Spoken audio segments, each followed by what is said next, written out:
Guys, good evening. Today I'm back with a new video related to the stock market. So, without any further ado, today let us discuss about the Q4 results by the company called Muthoot Finance, which is one of the leading gold NBFCs in India. Gold NBFC in the sense they give you some money if you keep gold as a collateral. There are very less companies which offer these kinds of services. Even banks do offer these services, but an NBFC which or a bank which particularly works only in this areas which they provide loan on a gold collateral are pretty less. There are some examples are Cholamandalam Finance, then Manappuram Finance, and Muthoot Finance. Out of this, Muthoot Finance is a key player which has a leading market share among these NBFCs. Okay, so without any further ado, let's begin the Q4 results.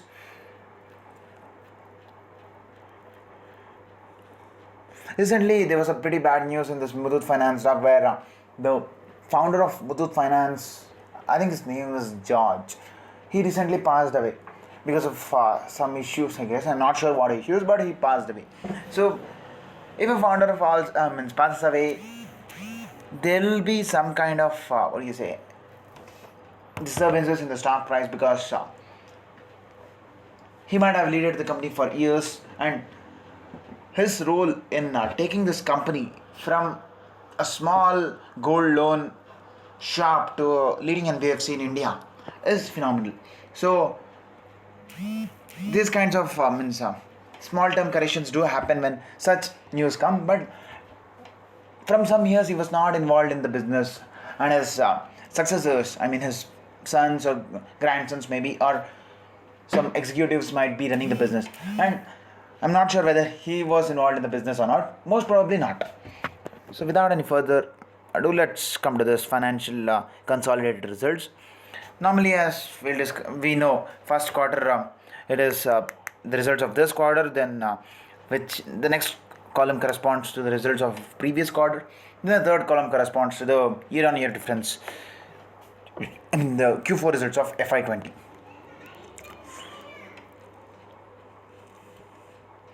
Okay, so total revenue from operations, there's a good jump in the total revenue from operations. Okay, then what else? Expenses. What about the expenses? Expenses have also increased. So deferred tax. Let us look about the profit before tax adjustment. Yeah, there is a good jump in the profit before tax expense. And one more thing, which gives an indirect advantage to this gold and BFCs are gold prices. Gold and land are, undepreciated asset.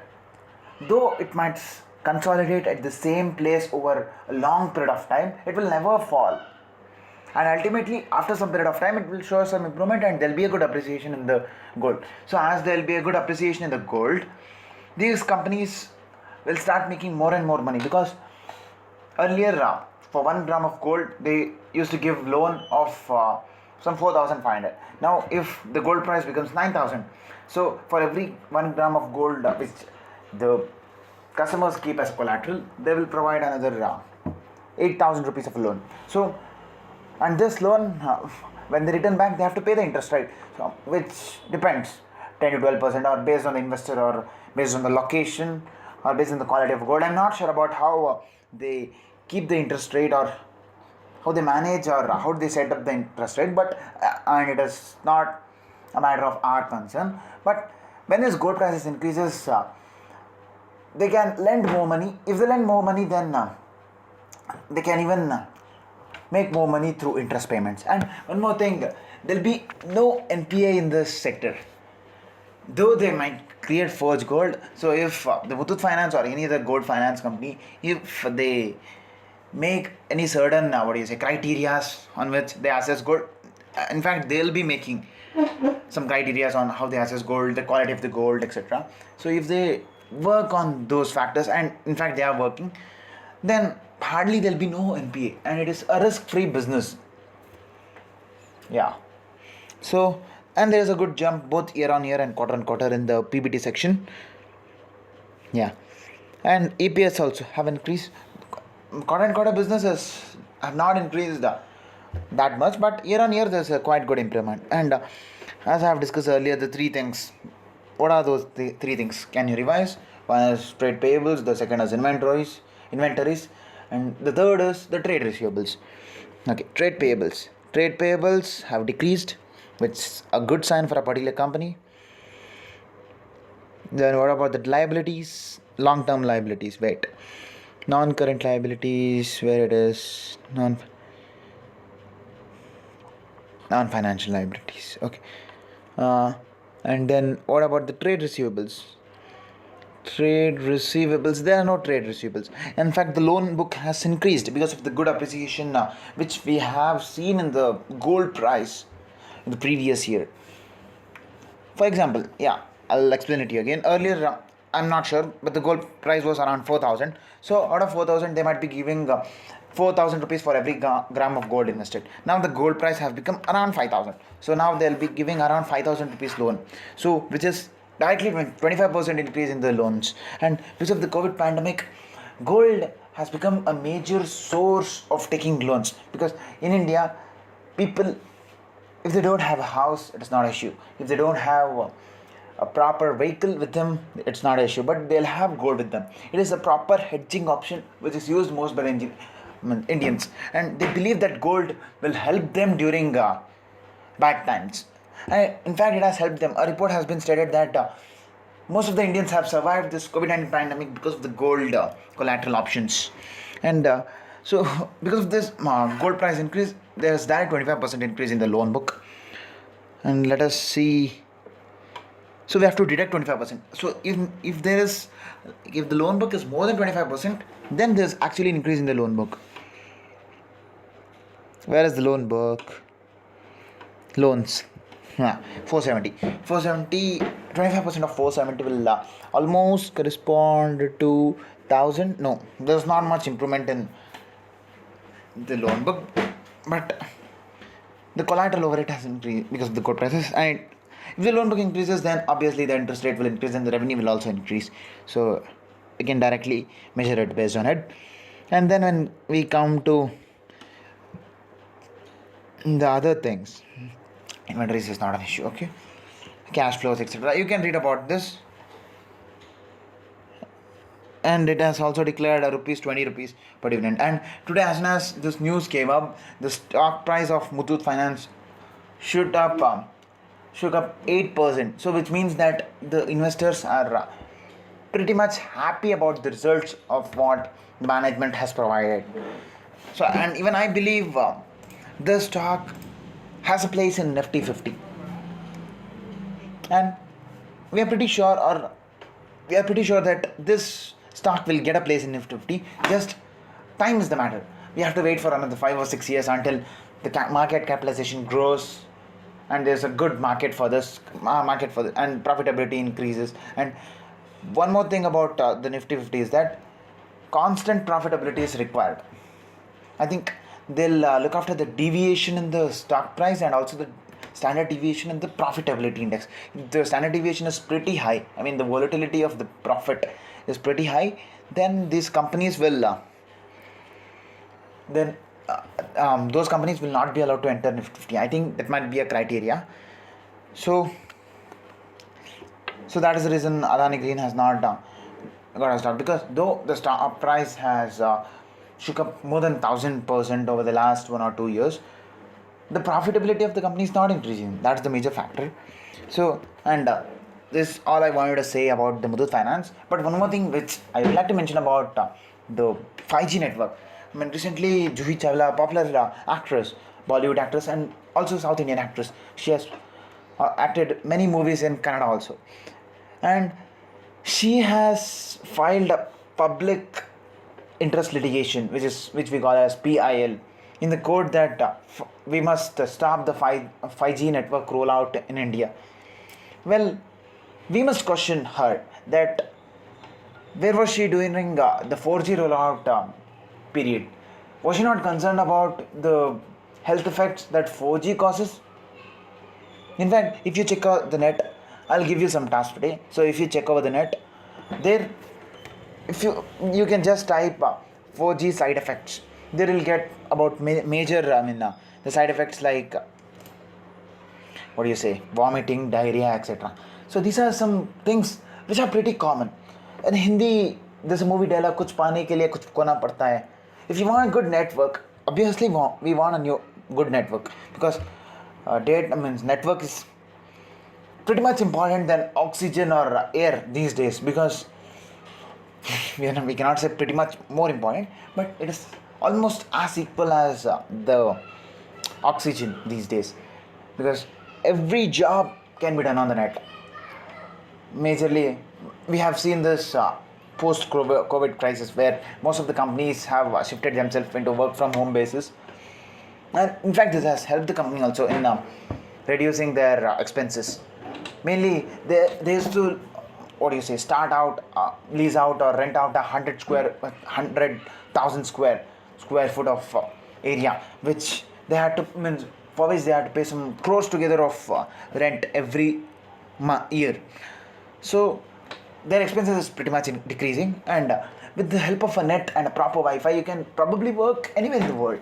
So it is not an issue, and in fact 5G will help these things. So it is for the betterment of the mankind, and I feel that people must work hard, or people must neglect these kind of obligations or silly litigations or complaints which are being raised. And in fact, the 5G network must be faster. We have been hearing about the 5G network since 2020. Ever since this Ambani, I made a mistake. Jio came up with the indigenous technology on how to develop its 5G technology. Ever since, we have been hearing about the 5G rollout. So we must work pretty hard, and we must make sure that over the next 1 or 2 years, the 5G network will be faster in India, and at least it will be in the major places across India. Major cities. Obviously, first it will come to Silicon Valley of India, which is Bangalore. Then it might, at the same time, it will reach all the major cities like Chennai, Kolkata, Delhi, Bombay, Ahmedabad, etc. And after that, they can move on to the, tier 2, tier 3 cities, etc. So in fact, we must urge the government that the 5G network rollout must be proper, and we are still unaware of what revolution can this bring, because obviously increased data means your data consumption will increase, which will benefit those telecom companies. That is common, but they are going to invest thousands of crores over the 5G equipments, right? And 5G towers. So that is a major thing, and also it is going to change the startup culture.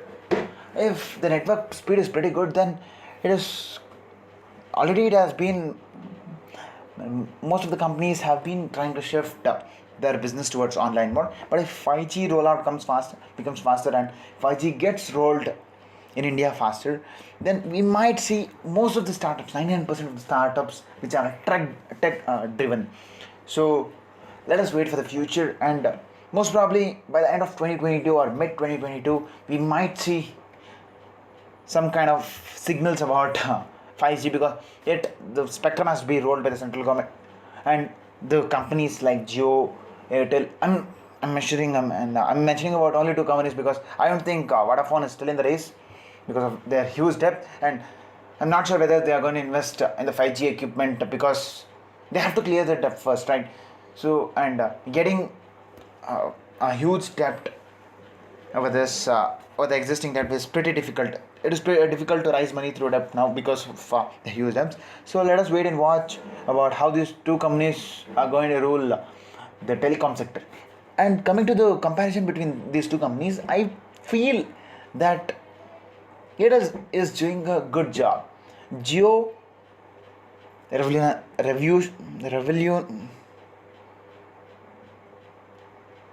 revolutionized. Jio revolutionized. We all know that Jio revolutionized the telecom sector, and today what we are seeing, today I am communicating with you, or you people are communicating with others, you people are watching my video, it's because of Jio. Without this, the internet penetration would not have increased. But now the Airtel is coping up pretty well, and they are working mainly on solving the customer related issues. And I often hear that Jio is hesitant in clearing those customer related issues. So if you are successful in solving the customer related issues mainly, then your cost of acquisition per user will decrease. So if the cost of acquisition per user decreases, then obviously your expenses will decrease. Then even if the revenue is constant, your profits will increase. So that is a major concern that Jio must look after. And the market share, I mean, the current market share is, Airtel has the highest market share in India with around 30 to 35 to 36%, I guess, and it is some 2-3% just above the Jio. And we feel that Jio is going to give a major competition, and with the rollout of Jio Giga Fiber, we might see some increased number of users in the Wi-Fi industry. So let us look at what happens in the future, and let us hope for the best. And we are going to see many unicorns in the future, because India is a developing nation, and I think the present government is pretty much working well to boost the startups and the other manufacturing industries through PLI scheme. So let's check what happens in the future. So thereby I take a leave, guys. Thank you.